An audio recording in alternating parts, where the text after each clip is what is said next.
And welcome everyone. Welcome to this special online launch of a new book, The Many Lives of Corruption, the Reform of Public Life in Modern Britain, 1750 to 1950. I'm Philip Murphy, I'm Director of History and Policy at the Institute of Historical Research. You'll be familiar with the protocols of Zoom events. Please mute your microphones. We will be recording this event, hopefully to show it later on.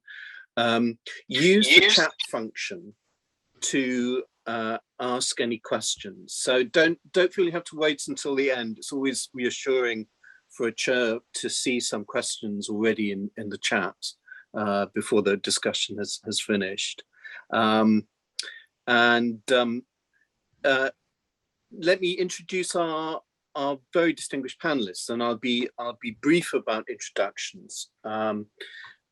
We have our two editors of the volume, Dr. Ian Cawood, who's Associate Professor of History at Stirling University, a graduate of Cambridge University under Alistair Reid, and gained a PhD from the University of Leicester. His first monograph was on the Liberal Unionist Party, 1886 to 1912. He's also published a very well-regarded collection of essays about Joseph Chamberlain.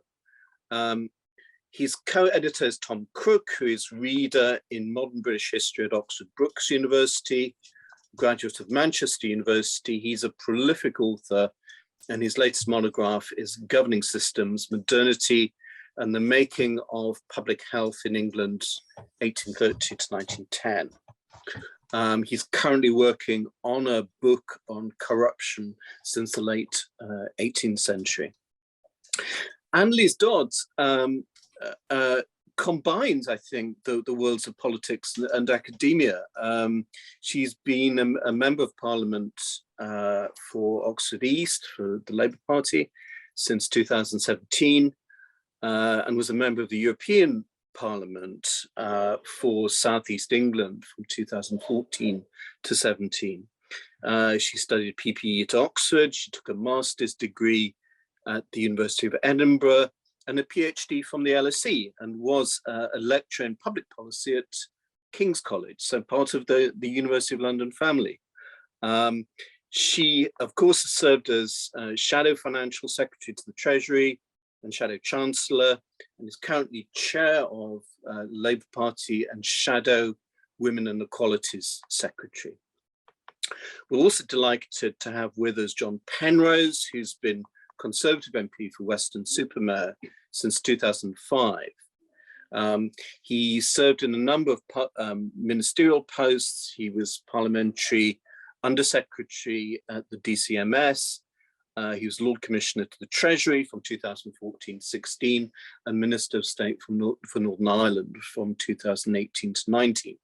But for the purposes of our discussion today, of course, as all of you will know, he was UK anti-corruption champion at the Home Office from 2017 until he resigned earlier this year in June.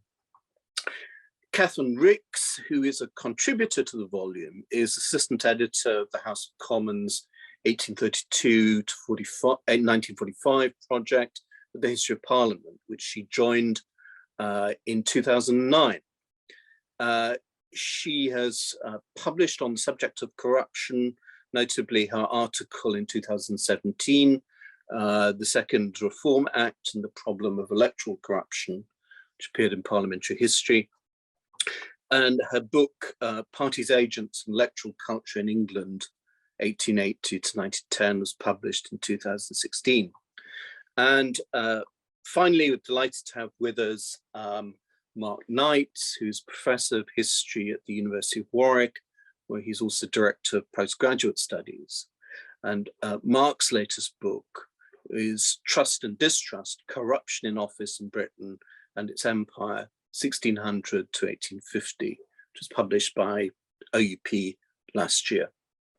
So a wonderful panel. Let me ask Ian and Tom to introduce the book itself. Okay, thank you very much, Philip. thank you everybody for taking the time to attend. And can I just register my thanks, particularly to the British Academy, who funded the initial conference from which this volume arose, and from the HRC, which is helping to fund the ongoing project. I'll just say something very quickly about the project, because I'm sure most people can read the book for themselves and want to hear from our very interesting panelists who we have today.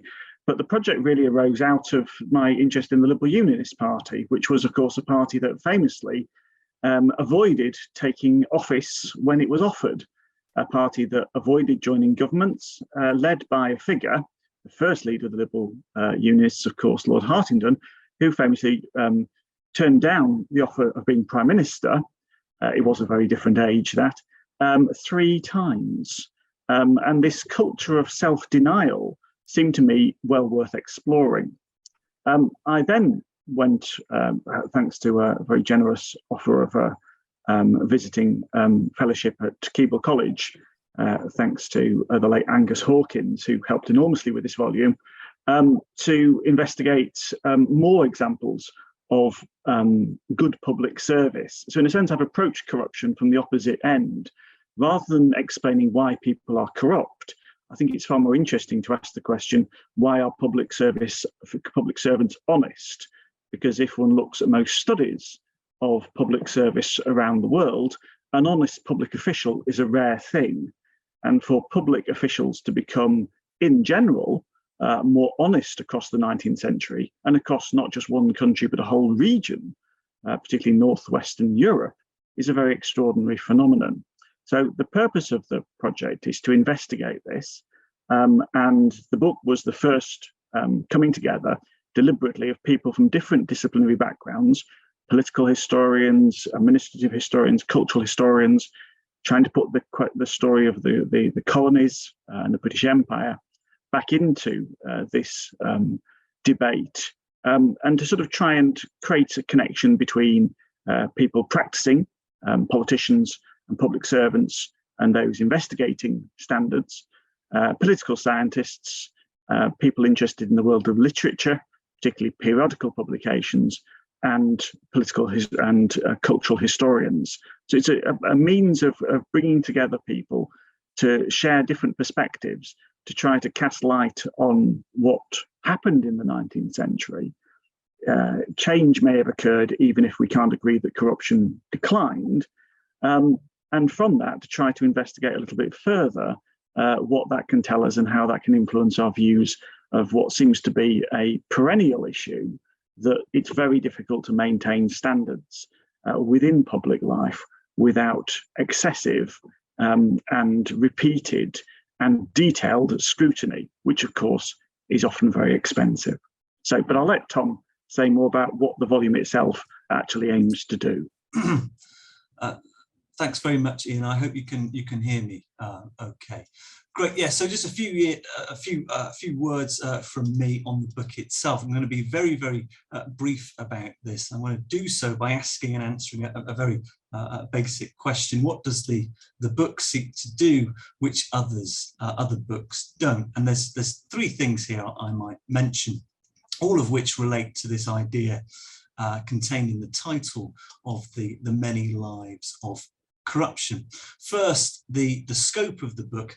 Now, a lot has been written about the history of corruption, masses, in fact, but it's also a very scattered and fragmented historiography.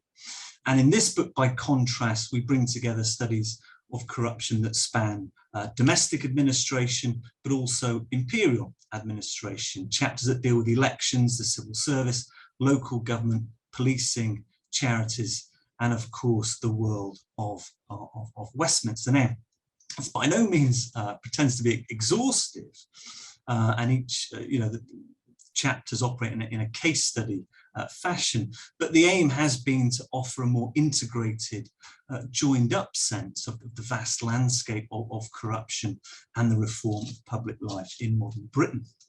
Second, the overall narrative the book seeks to encourage. Now, existing histories, generally speaking, there are 1 or 2 exceptions here, but generally speaking, implicitly or otherwise, they start from the assumption that corruption has diminished over time and over the modern period, unevenly perhaps, but that is the general direction of travel they assume. And perhaps it is in some respects and in some places. But this collection seeks to encourage a different starting point, a different sense of the overall narrative, which is that the most striking thing is actually the persistence of corruption, the reworking of corruption, the way that it's defeated, perhaps in one area of public life, only then to reappear in another, in a different kind of way. And I think, you know, that's a different sort of critical disposition or starting point, I think, to the one that generally speaking remains dominant in the history books out there at the moment. The third and final thing that the collection seeks to foreground is the politics of corruption. And it argues that to write the history of the corruption of politics, you've also got to attend to the politics of corruption, and that the two go together.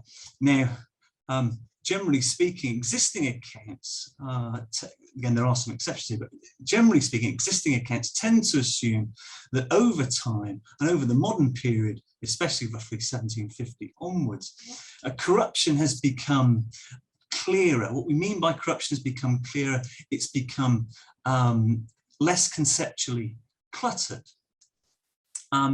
But our collection as a whole pushes back against this and shows that in various ways, it's always been very much a contested category. And indeed, that even where people have been able to agree on various rules and regulations and standards, applying them to particular scenarios and to individuals is never straightforward and has always been open to debate. And it's that gap that's always allowed for politics to creep back into the equation. Now, I shall leave it there. I'm very conscious that I haven't said much in particular about the chapters themselves. That's partly because I didn't want to get into which chapters I mention and which chapters I don't, but it's mostly because I'd really like to hear from our panelists. And on that note, let me just say that Ian and I are very grateful to them indeed, and to the audience also, and of course to Philip and the IHR for helping us to launch this book. So back over to you, Philip, and to the panelists. Tom, you mentioned corruption being a contested category. The debate is partly what it actually is, as much as its prevalence. And although this book is about deals with the period from 1750 to 1950, you talk about its persistence. So let's ask for the views of two parliamentarians who've been very closely involved in sort of looking at debating corruption in recent years, and starting with Annelies Dodds. Annelies, over to you. Yes, well, it's such a pleasure to be here and to be talking about this subject from such a well-informed basis. I'll be very interested actually in what John Penrose has to say about this from his perspective as the former anti-corruption czar. I think, and I feel here that I'm slightly slipping into some of the unhelpful patterns of thought that the book tries to disabuse us from. But quite often, I think British parliamentarians would contrast, the current position around corruption in the UK with other nations. And I've done quite a bit of work in the Western Balkans, where corruption as direct personal gain, either to oneself and one's family or through positions and so forth, is arguably far more prevalent. However, I would say that actually, if we define corruption as in a slightly broader sense, in the way that, in fact, it seems to be covered by the book, and also as things that are, as behaviours that are prescribed by rules, then of course we have seen considerable amounts of that kind of behaviour in terms of, you know, self-advancing behaviour that might not be immediately monetizable, but where arguably, you know, inappropriate advantage has been obtained through different forms of abuse of office. So I think that would be my slightly woolly answer, perhaps. But I'd be interested in hearing what John has to say on this. Well, then, John, over to you. Well, thank you, Philip, and thank you, Annalise, for the sort of the I don't know if that's a lead-in or a hospital pass, but yes, thank you for teaming me up. And I've got to say, I found this book fascinating, and it gave me a sense of some of the history of the topic, which those of us involved in the sort of day-to-day hurly-burly of Westminster probably rarely get to think of. So thank you to Ian and to Tom for sort of providing me with the opportunity. I found that I found myself questioning what I had assumed about corruption as a result of reading this. But I think that Annalise is right to say that because of this sort of protean nature, this mutability of the definition, which Ian and Tom are rightly pointing at in their book, I think it's probably leaving both Annalise and I, based on what you just said, Annalise, with a series of new questions as a result. And one of them is the definition. I mean, this book focuses on public corruption, but it uses a definition of corruption, which is the abuse of public power for private gain, which you might say is sort of often used by people in the World Bank and others. But I think that actually nowadays, that definition is almost too narrow already. And for example, one of the ones which I have ended up using quite a lot in discussions with government officials is the abuse of entrusted power for public gain, rather than just public power for private gain. Sorry, because entrusted power allows you to think about a whole series of other examples, such as we've seen examples in fairly recent history of people in a public role that is not a government role. So, for example, third sector charity workers have been caught up for misuse of their role when they are in a position of power. For example, delivering services in conflict or disaster prone areas, and misusing their office in those situations. Now, I would argue that is clearly, to the modern mind, an example of corruption, but it's probably entrusted power rather than public power, if I can put it that way. And I think that also there is plenty of opportunity for not just people in third sector organisations, but people in private sector organisations to be caught up in corruption if they, if, for example, people with a fiduciary duty to shareholders or others misuse that power for private gain, then I suspect probably that would count as, to the modern mind, corruption as well. So this has really made me think about those edge examples, and I think it just proves your central thesis, which is this stuff is a continually developing definition, to show that actually, it is continually developing, and guess what? It's developing in ways that probably would have been unexpected at the very least to some of the 19th and early 20th century examples that you're thinking of. The other area which I thought was interesting and which probably challenges our thinking as well is not just the question of entrusted versus public power, it's also the question of what the motivations might be, because it's quite easy, certainly in the modern debate, to start with the profit motive as a potential source of motivation for misuse of either public or entrusted power. But it isn't, of course, the only motive which potentially can lead people to misuse entrusted or public power.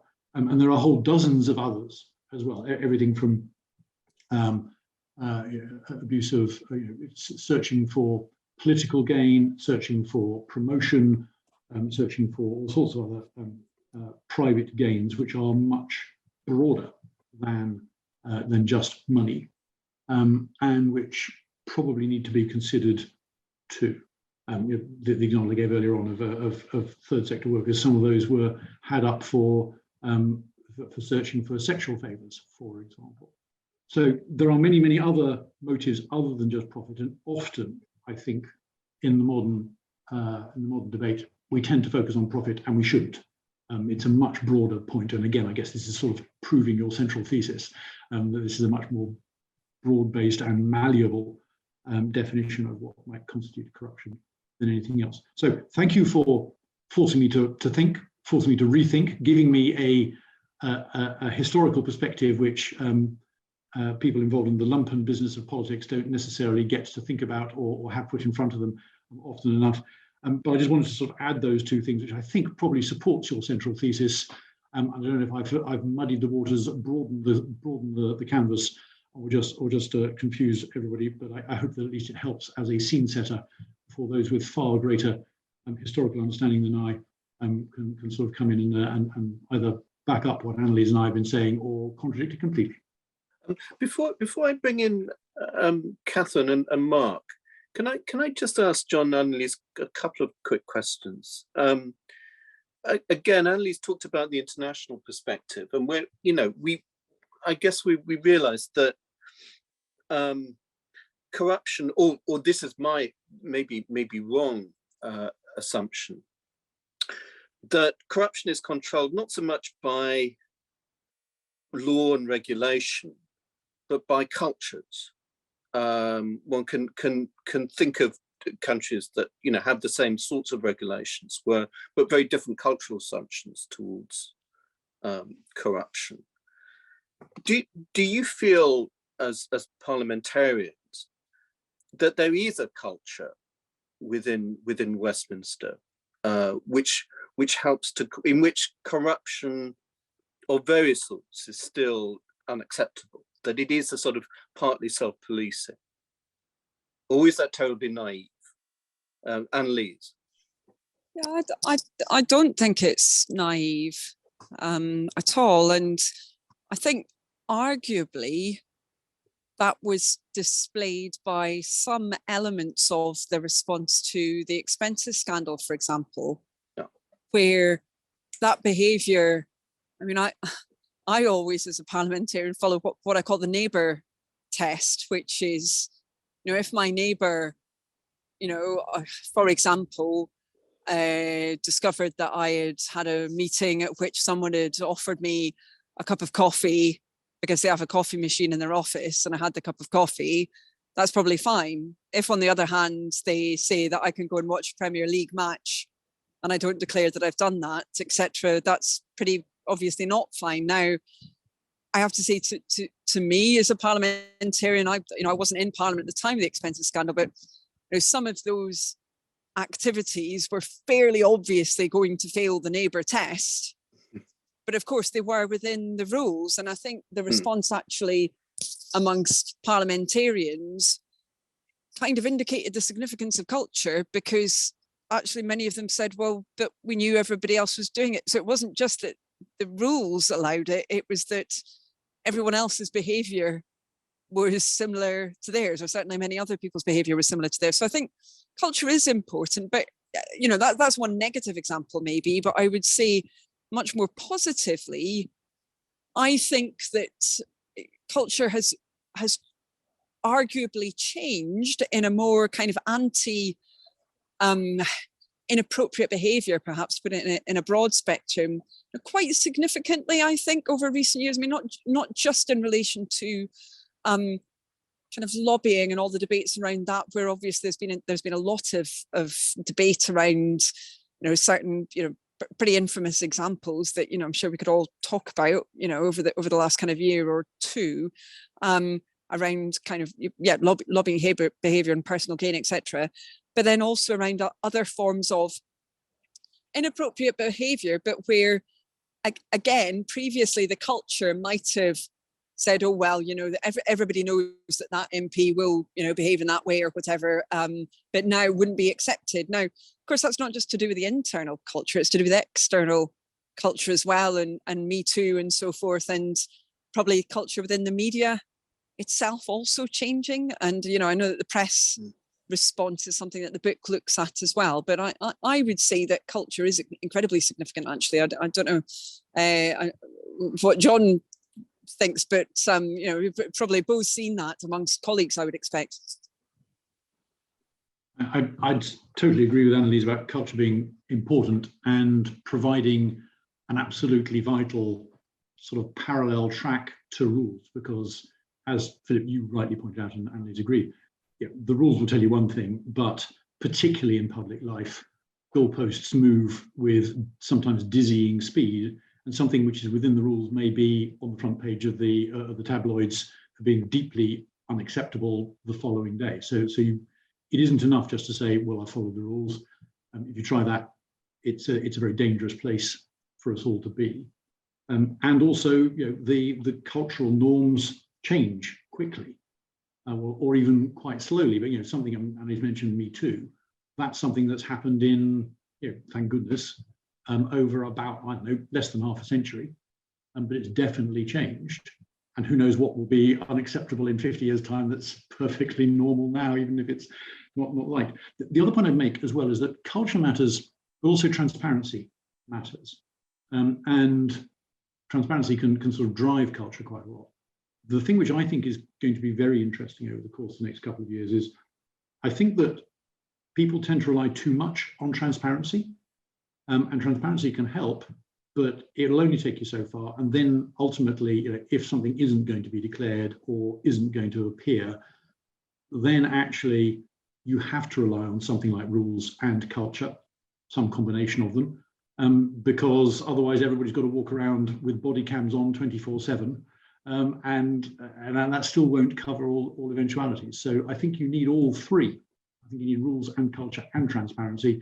I mean, expecting any one of them to do the entire job just is kidding ourselves if that's what we think. Thank you very much. And I mean, Annalise mentioned the expenses scandal, which I was going to ask about. So I'll go to Catherine and then to Mark. And in the meantime, as I said before, please do put any questions that you've got in the chat, and I'll round them up after that. So Catherine, over to you.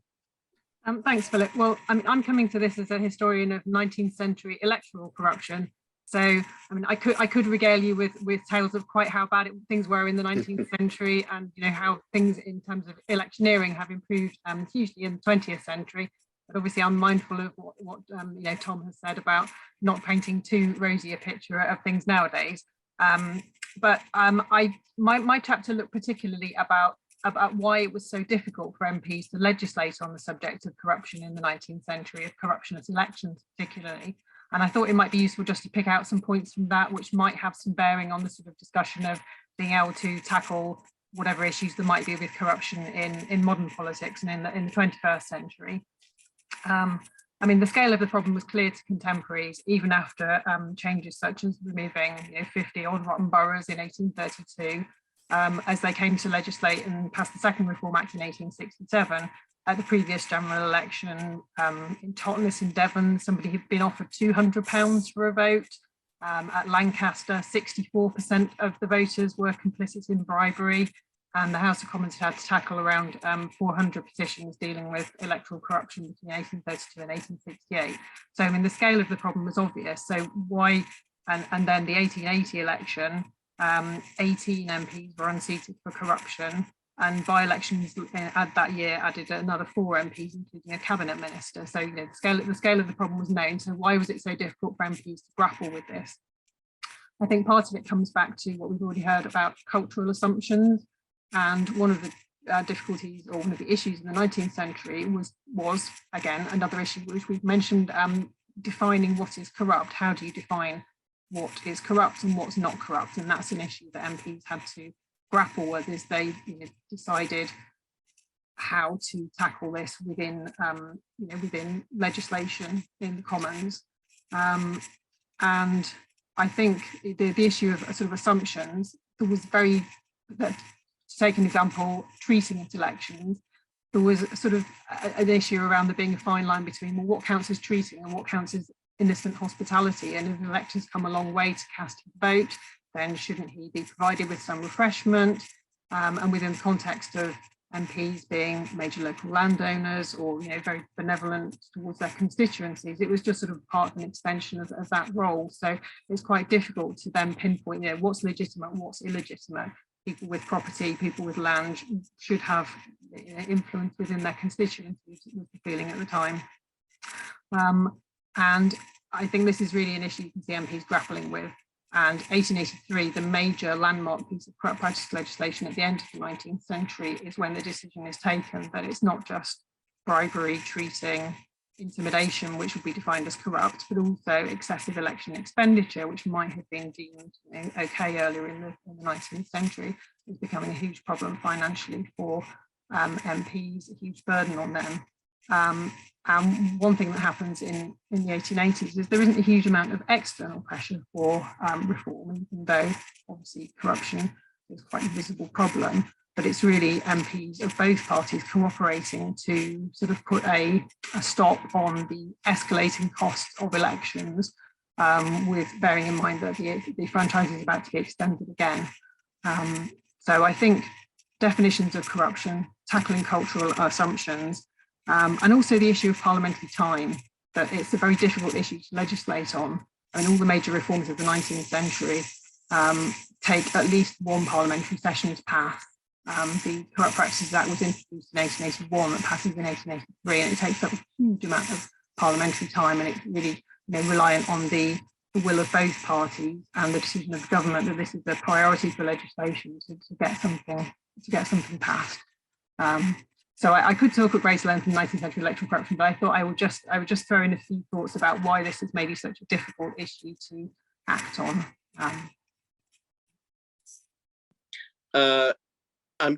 Thank you, Catherine. I'm going to bring in Mark Knights now to round up. Thanks very much, Philip. Excuse me.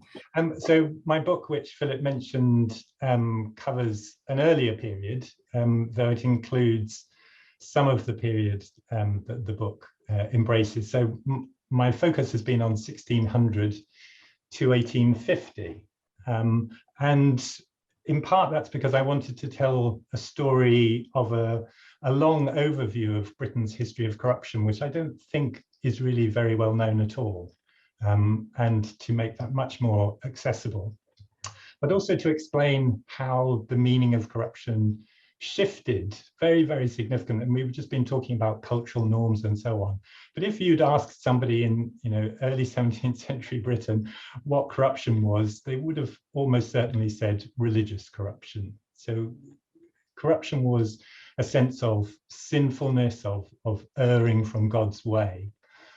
And yet by 1850, that definition is still there, but it's been supplemented and to some extent replaced by something that we would recognize as a much more modern definition along the lines that we've been talking about, the abuse of office for gain, but also to pick up on a point that John was making about the abuse of entrusted power. So my book is called Trust and Distrust because I think, and this may be surprising to some people, but the concept of trust was really very central to the pre-modern world as it is now. So the Transparency International definition that John gave us, the abuse of entrusted power, would have absolutely struck a chord with the people living in the 17th and the 18th century. And my book really tracks the way in which the fiduciary notion of trust, the legal concept of trust, which was created in the 16th century as a piece of private law legislation to protect estates and to appoint trustees to act on behalf of those who owned those estates, migrated to public office and to office more generally. Because office in the period that I deal with is not just about public office, but again, to pick up on comments that were made earlier, is a much more expansive one that could include people who had an office, for example, in a trading company. They were routinely referred to as officers. So quite a lot of my book focuses on the East India Company as a sort of classic example of a semi-private, semi-public institution of the lines that we're not, we're quite familiar with now. These were private individuals pursuing the profit motive, but who had a public monopoly initially through the Crown and then through Parliament. And they had certain public responsibilities. Their charter gave them the power to declare war and make peace. By the middle of the 18th century, or by the sort of latter half of the 18th century, they were routinely administrating large parts of Bengal and rapidly acquired other territories in India. So here we have a sort of semi-private, semi-public body full of officers, and our notion of civil servants comes from the East India Company definition of the people who worked for them. They were their civil servants, as opposed to the paid armed wing of the East India Company. So civil, our term that we use now, civil service, comes from that. Those civil servants had enormous jurisdiction over millions of people in India. So this notion of abuse of entrusted power became really central to both domestic and to imperial spheres, because as a legal concept, it had all sorts of duties inherent in it. So a trustee legally had to be selfless, had to put their self-interest to one side. A trustee also legally had to keep good accounts of the money that was entrusted to them and to be able to make those accounts available to them. So you've got accountability and transparency also in that pre-modern way of thinking about entrusted power. On top of which, there is also increasingly a recognition in the pre-modern period that there is a duty of care that trust carries with it. So in the 17th century, trust becomes a synonym for holding office. People routinely talk about holding a trust or an office of trust. And that created all sorts of really interesting debates, really, because it sort of raised the question of, okay, well, who are they trustees for? Was it for the crown or was it for the people? And if they're trustees of the people, then the people could hold them to account. I'll leave it there for now. I mean, I was very interested by your mention of the East India Company, and I mean, of course, the critics of the East India Company knew their classical history, and they think about the decline of the Roman Republic and the potential actually that the East India has to kind of pervert and corrupt the whole system, to bring the system down almost in a quite cataclysmic way. And so it strikes me that we're talking about a spectrum, aren't we, when we talk about corruption. I suppose a lot of the things that we talk about now in parliamentary terms are broadly about personal immorality and impropriety, but there is a kind of another extreme of corruption, which is about, as you say, subverting the whole system, and the sorts of things that we worry about in terms of the rise of populism. The sort of corruption of populist leaders is not just about personal immorality. It offers a huge threat to the system itself. So, I mean, do you see parallels in that, Mark, to sort of some current day debates? Yeah, for sure. So I think you're right that there's sort of very strong focus on the personal element, and you can find that in the early modern period, and you can find it still now. There are scandals which arise around individual behavior, but then there's also two other types of corruption which I think are really interesting. One is institutional, and political scientists have begun to spend much more time thinking about misdemeanors in institutions rather than by individuals, and I think we could learn quite a lot from that literature, thinking about the way in which institutions like the East India Company actually create or foster the conditions in which bad cultures can occur, and in fact may even tempt people to become corrupt, even if they hadn't actually started that way. And then I think, to pick up on your really interesting phrase, Philip, which is the sort of systemic issue. And I've recently been sort of tracking the rise of systems thinking as a way of trying to conceptualize corruption. And it starts really early on in the 17th century, but it's really in the early 18th century that people start thinking of systems of corruption or a corrupt system. And it's partly because of the Prime Minister Robert Walpole and his sort of mass bribery of MPs to produce an ongoing majority. So Walpole is often seen as the father of corruption, but also creating a system of corruption.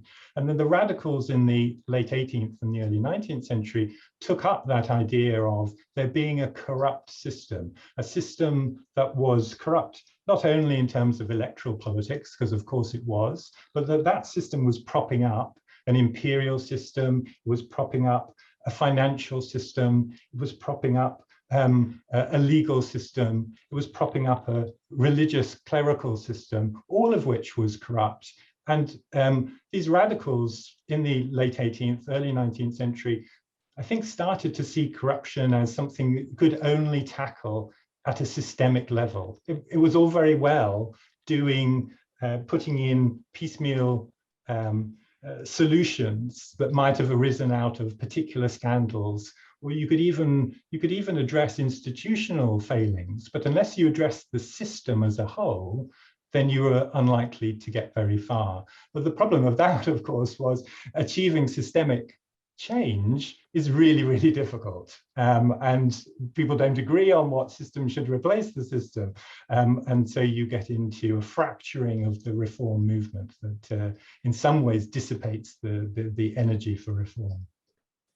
Thank you. I'm going to take questions from the floor from 6 onwards. In the meantime, if members of the panel would like to come in at any point, just sort of raise an actual or electronic hand. But I'm going to ask Ian and Tom if you'd like to comment on anything that's been said by the other panelists so far. Ian, you put in the chat a sort of quite interesting definition of corruption that 2 of your colleagues had come up with. Yes, one of the reasons why I'm now engaged in a AHRC network, which, quick plug, I'm afraid, will be leading to the final event, which will be a conference in Stirling next year, for which the call for papers and some invitations will be going out. That'll be in June next year. Part of that is talking to colleagues in Europe, and there, perhaps it's because there's been more clear examples of, as you said, systemic, as Mark was saying, systemic state failure. Britain is unusual, I think, because we've historically speaking, we've nearly failed repeatedly. So in a sense, we haven't had something on quite the scale as, say, the French Revolution, Prussia's defeat by Prussia's defeat by France in 1806, or of course, subsequently in Germany and France, the collapse of the entire constitutions. We haven't experienced that. We've had, the loss of the Americas. We've had the Crimean disasters at the beginning of the war. We've had the disasters at Dunkirk. We've had near disasters.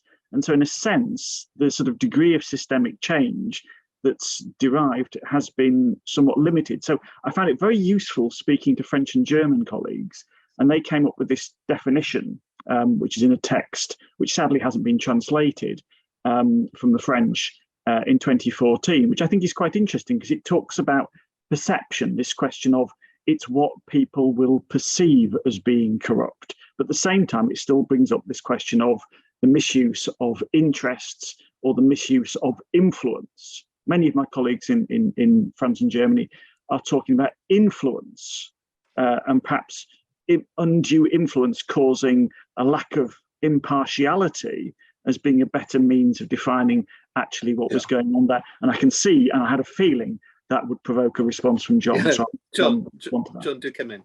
I'm fascinated by this definition because you're right, it's a great deal broader than misuse of either entrusted or public power for personal gain. And I guess my worry now is that that's a bit too broad. because it doesn't talk about personal gain, and actually, you can cement personal networks of influence, interest, and power for a whole variety of reasons and purposes. Some of them entirely good. So I would worry that is. This is probably going to the other extreme, and we sort of overrun our headlights on that one as a result. But I don't know what Annalise thinks. Yeah, and thank you for giving me the opportunity to comment. And I wonder if whether, and sorry, this is yet another question which probably isn't helpful, but we're kind of talking about these issues often from the point of view of commission of acts. One does something in order to get that personal gain. Now, before this event, I was thinking about one example of, I suppose related to what John was saying about, kind of public institutions.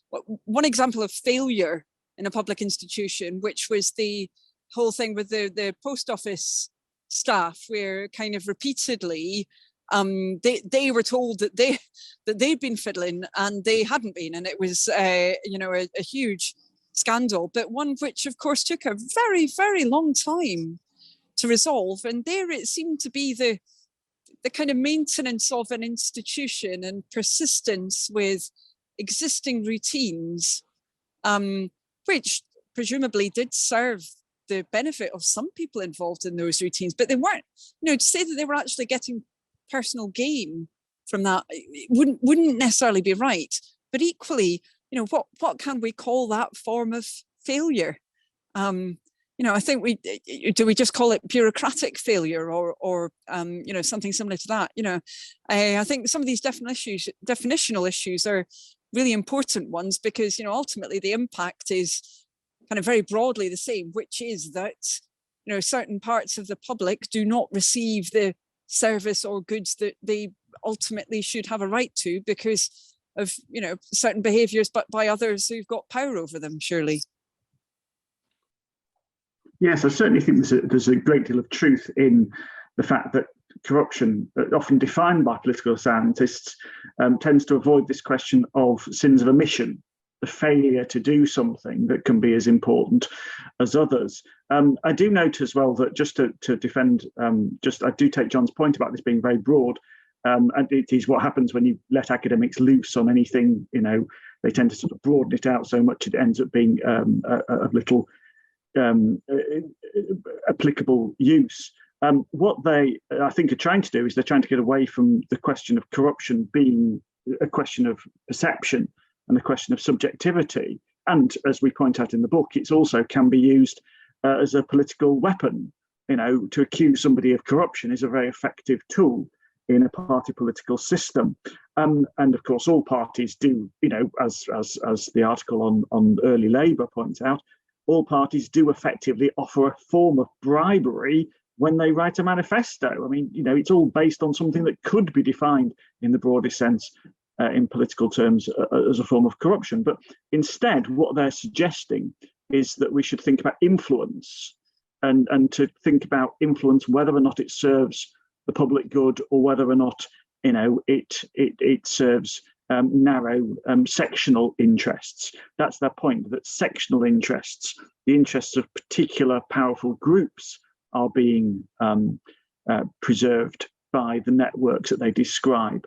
One of the fascinating cases, just to come up on John's point and Mark's point about systems, it is worth bearing in mind that many political parties, when they started off, particularly on liberal systems, often had to use what we would think of as being almost corrupt systems in order to overcome what they saw as institutionalized corruption. Classic example of this is in Birmingham, of course, where the caucus was effectively created. The Birmingham system of controlling and directing the voters was created by the Liberals, led by Joseph Chamberlain, of course, to try to overcome the vested interests of the Tories, the landowners, and the controllers of patronage within Birmingham. They had to come up with an alternative system of patronage and influence, and you might almost argue political coercion, in order to overcome what they saw as the obstacles to a reform. Now, of course, that then the word caucus then became associated. It was brought in from America as a term of abuse, and of course that form of political manipulation was very much attacked as corruption within the political system. So we do have this, as Tom said, the politics of corruption, as well as Catherine has described, the corruption of politics, to consider within these definitions. And in a sense, for me, therefore, getting away from corruption and arguing about, well, what do we mean by the public good, and what do we mean by public service? What does public service mean? As Mark says, this is all defined within a colonial context, and is that therefore influencing how we think about these issues? Often, as Mark suggested, studying the lives of actual institutions and the people within institutions can give us a much broader sense of understanding the cultural changes that are taking place. Sorry, that's a very long answer. Mark, you wanted to come in on that? Yeah, so I just wanted to pick up on this idea of vested influence, because I think it is really important and interesting. And it's not something that we've really cracked, is it? So in the late 17th century, there was a big inquiry about the way in which the East India Company was essentially exerting economic influence over MPs. Big scandal, very little happens about it. Lobbying scandals recur repeatedly across the 18th, 19th, 20th century. And yet here we are, post-Cameron, still without very adequate mechanisms for securing politics against undue economic influence. But the other sort of vested interest I wanted to talk about was party politics, which could itself be seen as a sort of form of vested interest. And I think there's a really interesting ambiguity there, because on the one hand, for much of the period that I deal with, and perhaps in some people's eyes still today, partisan politics is actually a corruption of politics. It's something which promotes, by its nature, a section of the population over the rest of the population. And as Catherine was talking about, it also leads to, abuses of the electoral system, gerrymandering of boundaries, and all those sorts of things. But partisanship could also be a really important tool in the exposure of corruption. And actually, many of the campaigns that were waged in the pre-modern period were waged by partisans who had a real axe to grind, but who then very successfully exposed poor standards of office and corruption. So perhaps this is just a sort of inherent thing in the nature of politics, but I think it is very much a two-edged sword. And Lise, you'd like to come in? Yeah, just on that question, and also I should offer my sincere apologies that I'm going to have to leave on the hour. I do apologise, I have to go to another event then. But I was thinking about this question about the role of political parties. And actually, if you think about some of the contemporary examples, particularly of municipal corruption, they have tended to occur in one-party states when there's been very little kind of party political competition within a particular place. Some of the big cities where we've seen that over previous decades. And therefore you could say, well, just as Mark put it, aren't parties a kind of vessel for that corruption? I would say, well, they're not, if you've got a party that is desperate to win against you and finding any route to expose what you're doing that they don't like. And then I think you need to have two other things, really, if they will be effective against corruption. The first that you need is, of course, a free press that will be interested in covering these matters. I say from a personal point of view, I felt for a very, very long time there was very little coverage of things like kind of links with Russia and shell companies, that kind of thing. Much, much more now. That's kind of completely changed over the last few years. But it does indicate that, the press's interest has got to be piqued, and then they've got to kind of want to look into this. Then I think the other thing you have to have is internally relatively democratic parties, because otherwise you'll have those within parties fearing that they won't expose poor behaviour because they will just mean they'll get squashed out rather than they will then have the opportunity to advance. So I think that there's certain conditions that are needed before parties can be that positive influence against corruption, perhaps. Thank you very much. And just before you go, Andy, and thank you so much for your contribution. I mean, Ian was talking about international comparisons. I mean, I know there are lots of networks members of Parliament have. I'm quite familiar with the Commonwealth Parliamentary Association, where you kind of meet parliamentarians from overseas. Have you noticed any change in the way that British politics is perceived in recent years, Annelise or John, by international colleagues in relation to the notion of whether the British political system is more or less corrupt than other counterparts?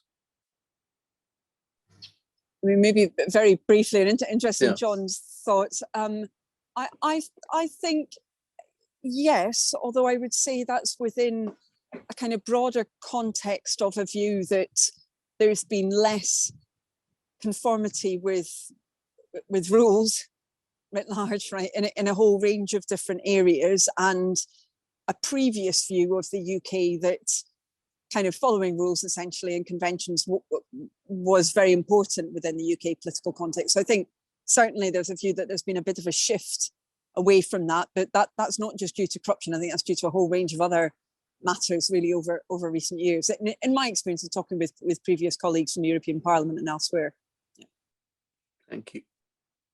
I mean, I've been intrigued by the views of some of the historians here, because Britain used to be known as perfidious Albion, by a fair number of other countries too. So yes, we followed rules in some respects, and we are, after all,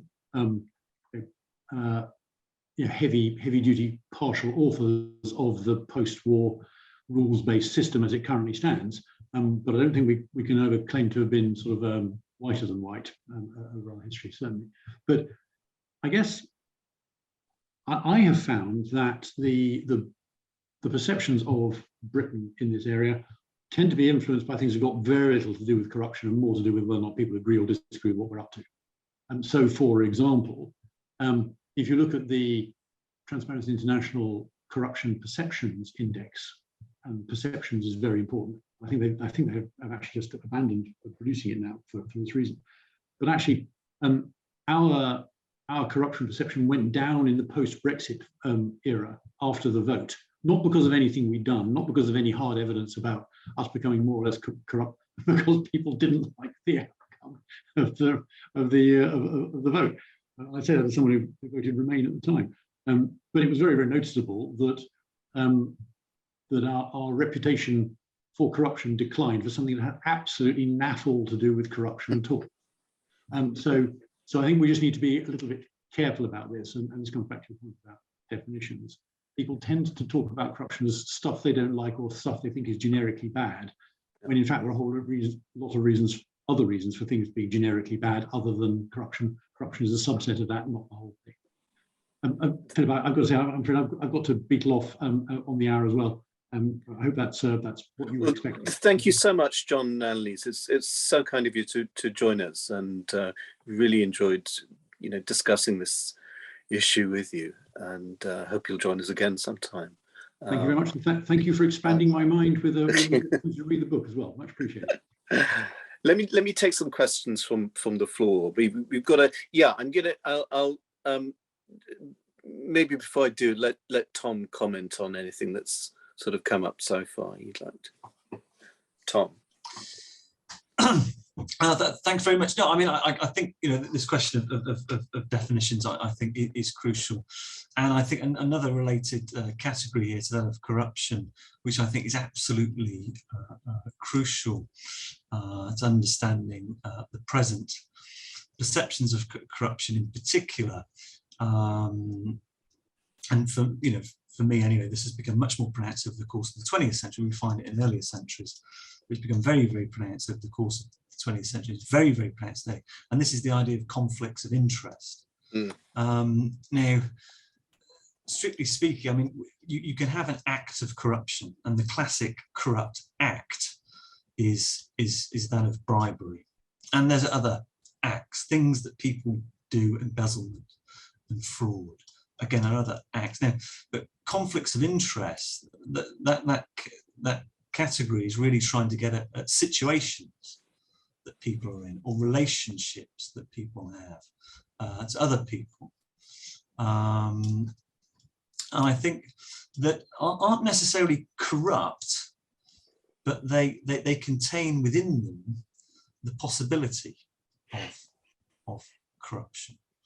So, for instance, you know, the Conservative Party might be especially reliant upon a certain set of donors that come from a particular industry. And, you know, when the Conservative Party is in government, is formulating policy in relation to that particular industry, could be the house building industry, for instance. There's, you know, there's a danger there of a conflict of interest. And I think that one of the things that's happened since really the mid 1990s and the Nolan agenda, with the advent of a properly rigorous register of interests, for instance, for MPs. It goes back to the 70s, but it wasn't really taken all that seriously to begin with. It has been since the 1990s. But there's a whole load of other things which have brought to light, and you know, because the agents involved, MPs, for instance, and ministers, are compelled to register them, has brought into light this whole vast swathe of all of these conflicts of interest, which surround all those in public life. And you know, they are the same with councils. They have to register all of these interests, and I think that's played a crucial role in the perception of corruption. Even though, strictly speaking, what a conflict is, it just registers the risk of corruption rather than the actual act itself. And I think that's been another very problematic area. Again, it has been perhaps, you know, for a long time. I'm sure Mark will say that, but I think that's really become intensely problematic since the mid 1990s, with what is or has become actually quite a rigorous regime of, since the Nolan report, quite a rigorous regime of transparency. And that in turn has, I think, fueled a lot of the party politics around corruption, because you've got all of these conflicts of interest which are brought to light, which are registered, and of course a lot of them do look dodgy. They just look bad, even if there's not necessarily, strictly speaking, anything, any bad actions or very direct connections, very direct corrupt connections behind them. So I think that's something I'd add to the mix of and I mean, it relates to this question of corruption being a very contested term, conflicts of interest. I mean, a project that I periodically come back to, but I fear I'll never have time to do properly, is a book about the journalist Andrew Roth, who of course was the first person really to systematically publish a digest of the business interests of MPs. And Roth, you know, he talks about having some just kind of become aware, asking this question, well, why is this obscure Tory member for Staffordshire suddenly asking a question about Egypt, and realizes then that actually he's a director of a company with investments in the area, and starts to follow that up. And I suppose the argument that would come back from the Tory party of that era in the 50s and 60s was, well, it's actually good for an MP to have a kind of a perch in which they can, you know, observe the real world in certain respects, just as it's good for people to have trade union backgrounds. So then it becomes a question of, well, what is an improper, you know, maybe not conflict, variety of interests for an MP to have. I'm gonna yeah, Tom, do you want to? No, I have in fact been doing some work on Andrew Roth, yeah, in his business background of MPs, which began, I think the first edition was in 1959, and went through various editions thereafter. But no, you're absolutely right. And Roth, in fact, very briefly worked for Private Eye in 1964. But this is basically what Private Eye trades in. It doesn't necessarily well, I mean, if it discovers them, then it will obviously publicise Yeah. them. You know, if it finds people actively engaged in bribery. But what it does is actually bring to light a whole series of conflicts of interest. You know, just sort of dodgy relationships, people meeting other people, and all the rest of it. Yeah. And that's what it specialises in. I think that has become absolutely central to our political culture. I was just okay. sorry, Yeah. Louis. Yeah, sorry, Catherine put her hand up. Sorry. Yeah, Catherine, come in. Well, I was just going to show that this is the kind of 19th century equivalent of Andrew Roth, which is Dodd's Parliamentary Companion, which lists MPs and their addresses, and you know who's a director of the East India Company, who's a director of this railway company.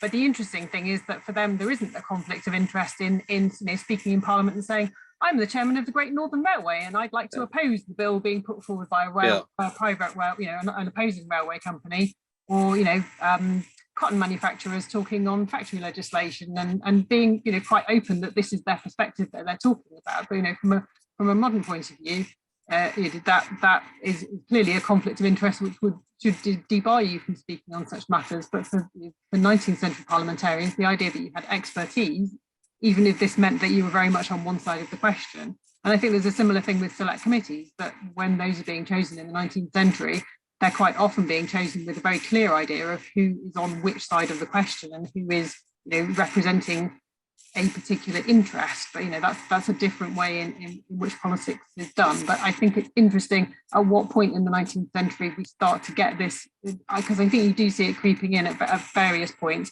At what point that conflicts of interest do become something that's taken more seriously. And I think Gladstone in 1892 says that cabinet ministers resign as shareholders of companies. So you know, there's gradually developing an emerging standards. But that was just I happened to have this on my shelf, and I thought that's interesting because it is. It's very registers of interest, but in a different fashion. And a question from Michael Thompson, Catherine, about the innovation of paying salaries to MPs. Now, was that seen as a way of discouraging MPs from seeking personal gain, or were there seem to be advantages in MPs not being beholden to Parliament for their salaries? Yeah, payment of MPs, it's slightly beyond my period. And I think one of the key reasons is really to broaden the pool of parliamentary candidates, and obviously timing of it, you know, it's a demand of an issue raised by the Labour Party, and particularly in the early 20th century, because of the affordability of being able to, you know, to be an MP. It was a costly business. You were paying your cost of election. You were paying the returning officer's expenses, you know, the cost of the ballot papers and the pencils and the polling booths and all those kind of things. So, and you were also expected to contribute to your constituency in terms of making donations to charity. So it's a move towards making it less costly to become an MP, and therefore broadening the sort of pool of potential parliamentary talent. Now, some Conservative MPs did refuse to take salaries, refuse to draw their salaries, because they thought that it did then, you know, make them beholden to, you know, to the state, or you know, it made for a whole different relationship between MPs and their constituents. Yeah, and that's something that you can see in the attempts to define corruption in the 19th century. Just this evolving relationship between MPs and their constituents. You know, are they delegates? Are they representatives? Are they the servant of the constituency? Should they be paying for the privilege of being in Parliament? So I think there's, you know, there's sort of lots of different factors to weigh up there.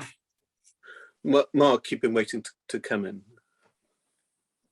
Yeah, so I just wanted to come in on the register of interests issue, and it won't surprise you if I take it even back further than Catherine's just done. So there are blacklists which are published, you know, from the 17th century onwards.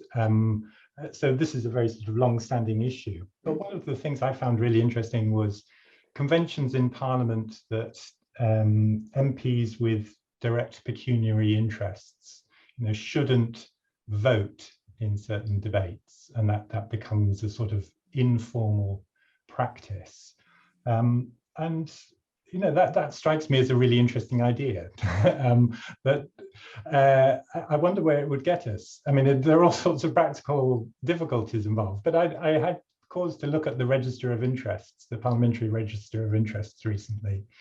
And, as an exercise in transparency, I wouldn't say it was great. There are some very bold headlines of,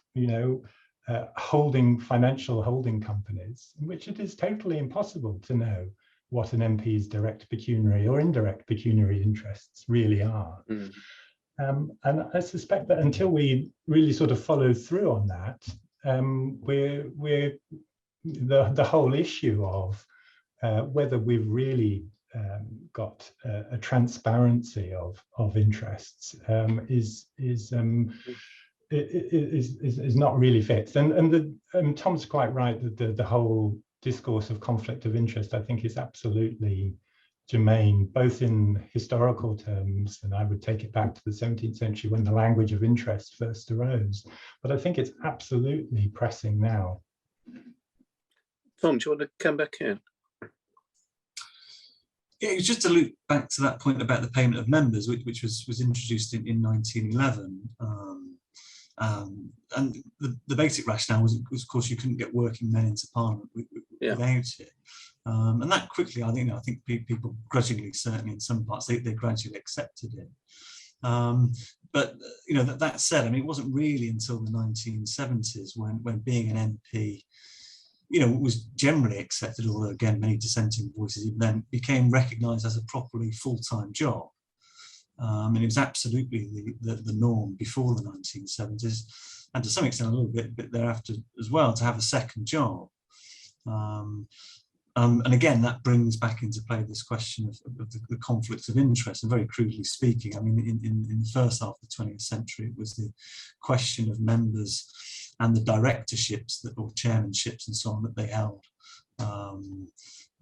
as MPs, whilst also acting as an MP. And then really slowly but surely over the course of the second half of the century, it's really been about their relationship with professional lobbyists of one sort or another, whether they be multi-client firms or the specialist in-house firms of a bigger company.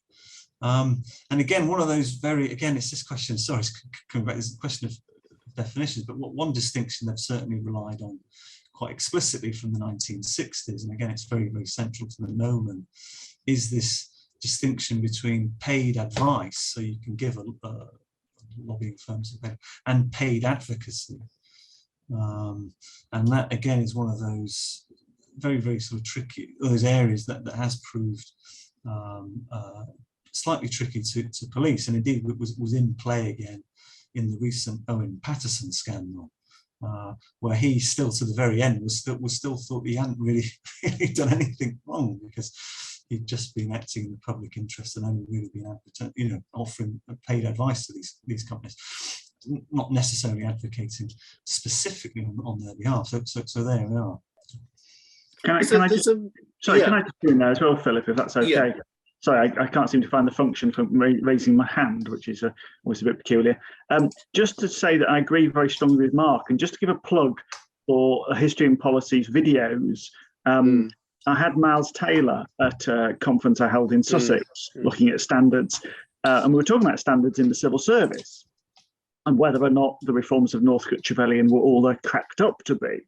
You won't be surprised to find that most of us agreed they probably weren't. But Miles actually spoke about Parliament and how reforms within the civil service have been quite extensive, but those in Parliament have been very piecemeal and been largely resisted. And one of the things he pointed out was that compared to most other countries, including America, the amount of scrutiny of interests, you said yourself, it's pecuniary interests, other interests that people may have, having had some family connection to something, having been to a particular university, having property in a property perhaps would be included, don't necessarily need to be declared. Those connections, those networks, those don't need to be declared. In America, you have to file your tax returns as a member of Congress. Famously, of course, the presidents are a little bit more problematic, but all members of Congress have to file their tax returns and give their bank statements in. So in reality, Miles is arguing, and I will post the link for everybody to go and watch the video of his excellent paper, where he tries to explain that Parliament, in many ways, is still an 18th century institution and has resisted many attempts to try to reform and make it more transparent. And therefore it hides behind a combination of lack of information, a combination of that with, a sort of very strict compliance culture. Because I think that gets to the root of what we're talking about here. We have a culture here of people complying with the rules, but no further. And the result of that is the interests and, as I keep saying, a lack of action, rather than action that is corrupt, but a lack of action to support those who actually need support by government is a perennial British problem. There's a very good question here in the chat from Emma McLeod, who puts her finger very succinctly on something which was hovering around my brain when Annalise Dodds was talking. And I may be the only person in the UK who felt sympathetic towards MPs during the expenses scandal. But I did feel that there was something sort of slightly unfair, that there, a lot of MPs were suddenly outed for doing things that I think they probably didn't think were corrupt, were just part of the system. And Emma says, what creates the tipping point when some long-held systemic or cultural practice becomes unacceptable? Would anyone like to comment on that? Yeah, I'm happy to have a go. Yeah. I think there's just a combination of micro, meso, and macro factors. So I think you need some individuals at the micro level who are prepared to sort of put their head above the parapet and to bang on. And some of those will be whistleblowers, some of them will be campaigners and so on, but it takes a lot of courage. And sometimes you get more of those folk who are prepared to resist the tide than others. But probably more important than that are the sort of meso factors, the sort of medium ones, which are more relating to the circumstances, the institutions at the moment, and whether there's a sort of groundswell of support for that.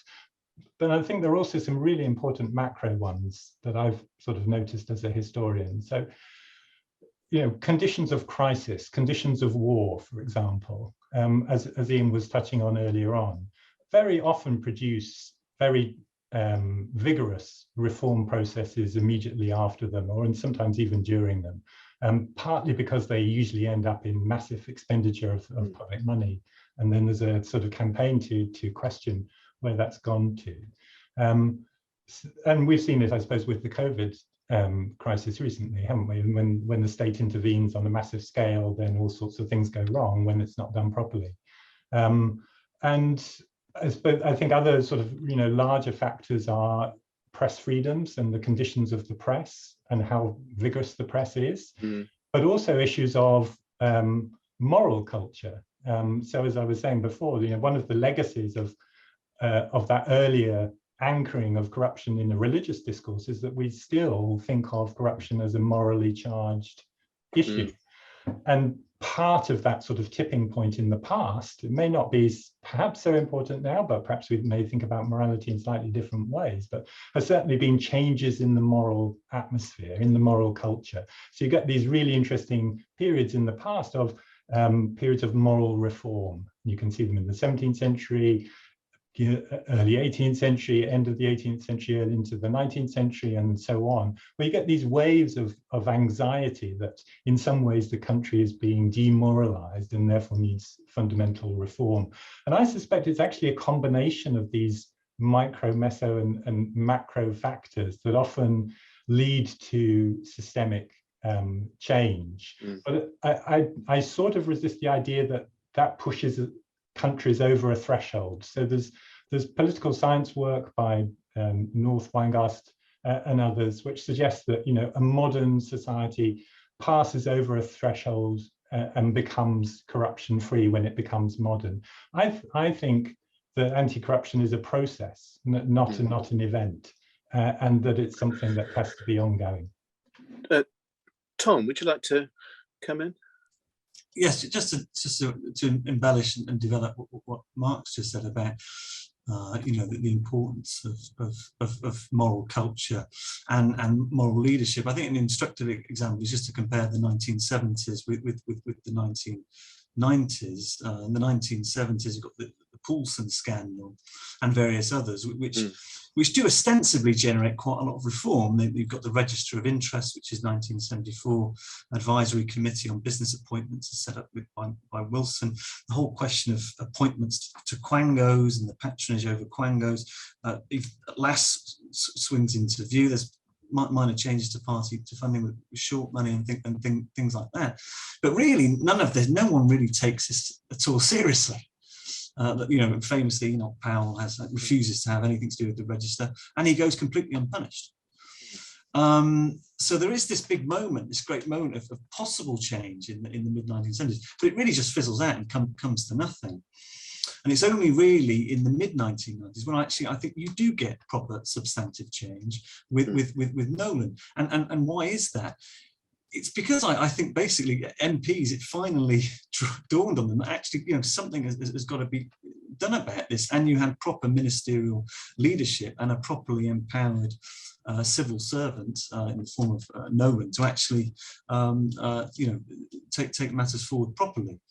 There's another element to this, which Kelvin Beer-Jones asks about in the chat.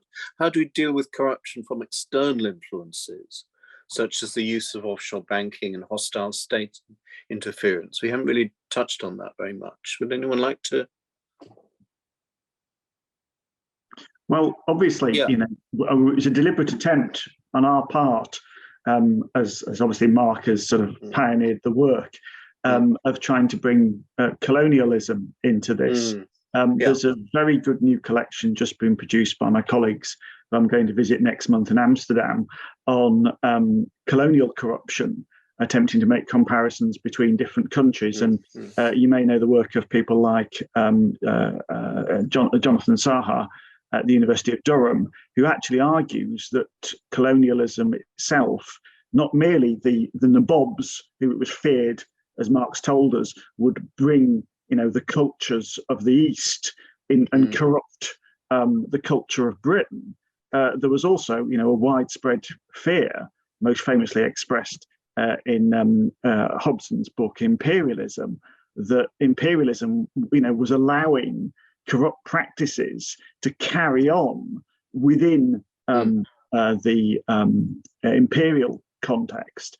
And some figures, we mentioned these in the conclusion, have argued that the offshore remnants of empire still play this function today, that they still provide a means of avoiding the usual rules that apply. So again, this attempt to just simply have very strict rules, this compliance approach towards anti-corruption fails, because there's always ways and means of getting around these.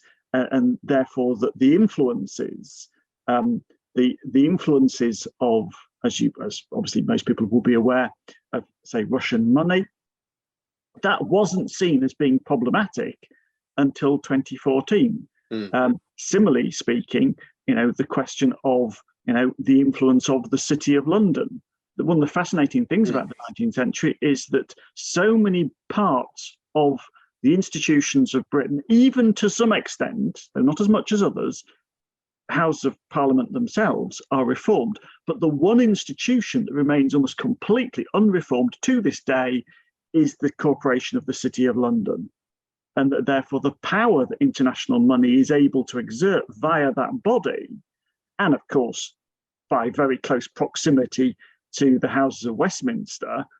Fascinatingly, when I was looking in the archives at the London Metropolitan Archive, I came across a book kept by a financial agent of the corporation for the champagne and the cigars that he bought, wining and dining the MPs. And he actually kept those records. This receipt dropped out of a set of records I was looking at, and that's what happened. And that's why the City of London has been able to still practice a frankly medieval form of franchise for the electing of its officers, and still has its own separate police force, its own separate laws to some extent. Those influences from outside are, in a sense, in many ways, and I would say this is a 19th century historian, I know, the legacy of those elements of reform that succeeded and those elements of reform that were stymied in the 19th century. As I think it was John Parry who said in an excellent article about corruption, he said, you know, if somebody came back in the 21st century and saw the power of the monarchy, the power of the landed interest, the power of financial institutions, the power of certain vested groups, they would be astonished. They would say, what were we doing in the 19th century? We were tackling these things. What have you done since then? And I think it demonstrates the ability of certain institutions to create very strict lists of rules and then to ignore the wider culture of privilege that underpins them. Again, I worry that corruption is too broad a term. I know that some anti-corruption may be too broad a term. I know when I go to Gothenburg next week, I'm visiting a place that has the quality of governance. But as we keep speaking culturally, I still wonder whether or not we need to think about this ethos of public service in a more useful fashion. When is it, as Emma asks, do these things become unacceptable? Interestingly, it's often when the people themselves push it too far. Best example I can give is Manchester Police. Nobody had a problem in the fact that the Manchester police force was largely run by a group of businessmen in the 1870s, controlled by the Watch Committee, which was mainly made up of councillors who were mainly in the publican interest, i.e. they were the brewers, the people who ran the pubs. Nobody had a problem with that whatsoever. The fact that the pubs carried on not being prosecuted for repeatedly breaking the licensing laws didn't get a mention. But when it came to light, because of that brave whistleblower, the kind that Mark mentioned, a brave councillor, not the press fascinatingly were in the pocket of the business interests, so they never squeaked.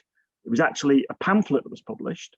It only came to light and it only became unacceptable when it was discovered that one of the police officers who was actually, you know, being promoted by the Watch interest wasn't merely protecting the brothels that were being run in the pubs, he was actually running some of the brothels himself.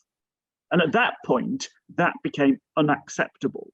So sometimes perhaps there is an internal sort of almost kind of, you know, sort of locomotive to this. If people attempt to push their interests too far and push to exactly the limit of the law, that's where often you will get, as a result of a scandal, public opinion saying, no, this isn't acceptable. And that's pretty much what we saw in the case last year with the MP in Shropshire, because that was somebody who was, you know, wasn't strictly breaking the rules, but had pushed them beyond the level of public acceptability. And that seems to be a pattern that occurs certainly within the modern period. And I know Mark's given plenty of examples of that in the 18th century. Can I just mention, by the way, Mark is very, very good at making sure that he gives us the long view.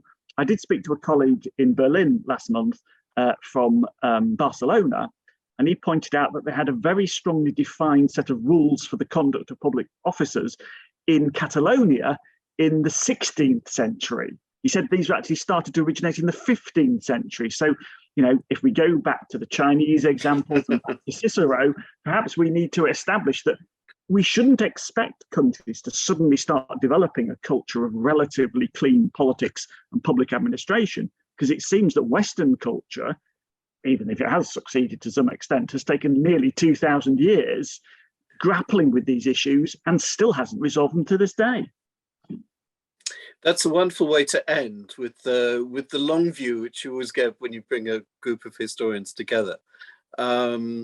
We've got 6:30. It's been a fantastic discussion. Thank you all so much. Ian, Tom, Mark, Catherine. It's great to have John and Lise with us. And thank you all for joining us and for posing questions. And do read the book.